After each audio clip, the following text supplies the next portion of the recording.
What's up guys? In this video, I'm going to be quickly going through the settings that I use on my A7 IV to shoot car photography. Pretty much on any DSLR or mirrorless camera, you'll have these same settings. These are just going to be the basics. I'm going to quickly go through them. That way you have an easy starting point. Here I have my A7 IV. I would say the most important thing when shooting is getting your exposure right. When I shoot in RAW, I'll try to get the exposure to 0. That way it's pretty evenly balanced. It doesn't always need to be like that. It really depends on the situation. If a car is a darker color or if you're in a darker scene, you will sometimes want to go below or above, but you'll never want to have it flashing. When it's flashing, that means it's too far underexposed or overexposed. Next, I usually make sure to have my aperture as wide as possible. So the lowest number you can go for your lens. Some lenses 1.4, 1.8. This lens right up here is 2.8. So really, I just like to have it set as the lowest that you can. This will give you the best bokeh.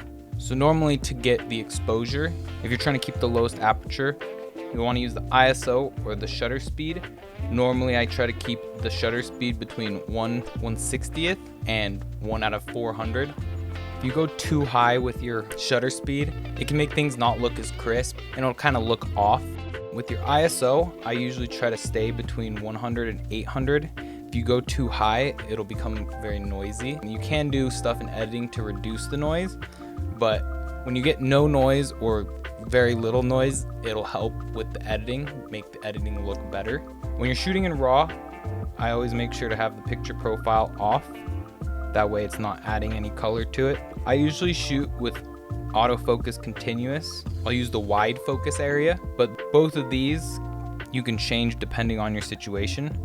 You have wide, you have zone, you have center fix, you have spot, which you can change between small, medium, or large. Then you have expand spot, and then you have tracking. And so tracking, you can also set the size for tracking. The nice part about with the A7, you can tap to focus. I also recommend using a manual white balance. That way you have consistency across your pictures. Some people use auto white balance, but that'll make your pictures vary with the white balance. So I'll usually just set it based on the conditions. It's always nice to have white balance cards and exposure cards. That will help you get the white balance perfect. So I usually just have it default set to 5400. And that's pretty much it. I usually don't use zebras or any of the other exposure tools unless I'm having trouble with the exposure. I gauge it based on the way that I see the images. And a lot of it is just practicing and learning your camera, seeing what exposure looks best for you, what white balance works best for you, and really knowing how it'll come out from your screen to your editing software. And that's it. Hopefully this was helpful for you.